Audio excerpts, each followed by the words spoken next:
Chumba changu. Chako nini? Wewe uelewi au? Nielewe nini? Jana usiku si nimekupa 60,000 tena nilishangaa kwamba sasa hivi ndo mnauza bei kubwa hivyo. Hebu acha zako wewe. Kwa hiyo 60,000 yako ndo mimi usinipe langu Umedevela kwenye kitanda changu. Oya, naomba hela usinitie pigo hizo. Kwani sasa hivi ndo mnauza hivyo wewe? Mbona mimi naendaga kwa wengine kule na wao kwenye mageto yao fresh? Babu acha kelele. Au sio? Hiyo hela ya kodi hiyo. Hela yangu ya kodi. Tembea. Kwa hiyo sasa hivi ndo Babu tembea, acha kelele. Mbona una kelele nyingi? Naridi. Fresh. Wewe mtu umedevela hapa umepiga miuno nini alafu na God have mercy upon us. Vipi? Familia. Naona umekuja na mteja. Wewe huyu anapiga bei huyu. Sema nisingilie biashara ya watu. Wewe unafanya nini hapa?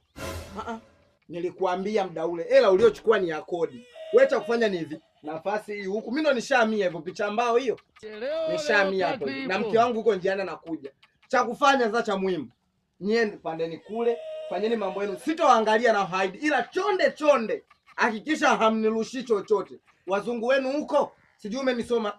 Umenielewa mpaka hapo. Alafu cha mtaja uzangoja. Wakati nimefika hapo nje nimehangaika kuvunja kufuli. Si umebeba funguo. Yaani nimechoka mpaka nikapanda na viatu. Asante, mbona mimi sikuelewi sana. Nitasema ambapo una mume wako tayari au sio? Wewe mimi sio mume wake huyu. Mke wangu mimi njiani anakuja au familia. Huyu mimi namalizana naye, wewe tulia. Subiria hapo. Na pesa yangu vipi? Wewe subiria, mimi namalizana naye. Mbona unataka kunijua sana naona? Naomba toka. Utoke niende wapi? Toka babu, usiniete pigo hizo. Nipe ile hela, nilikwambia ile ni hela ya kodi ya mwezi mmoja. Waifu. Kumbe umepajua nikajua utapotea sasa. Huyu ndo mke wangu. Sasa sikiliza. Huyu ndo yule mama mwenye nyumba ana mwezi mmoja. Tutakaa hapa mwezi mmoja tutaondoka. Si umenielewa? Kwa cha kufanya, wewe yule jamaa vitu akifika, vitu vyetu viweke huku. Alafu huu vya kwake vitakao kwa hapo katikati. Kuna kile kimeza utakiweka katikati. Alafu naona kabati yake ina sehemu ya kuwekea nguo. Enga nyingi. Nguo zako nyingine utakuwa unaziweka kwenye kabati yake. Mtakuwa wote si wanawake. Oya, usiniletee hizo pigo. Nitakuvuruga. Oya, toka. Hela ya kodi niondoke. Mimi yani unitishi chochote.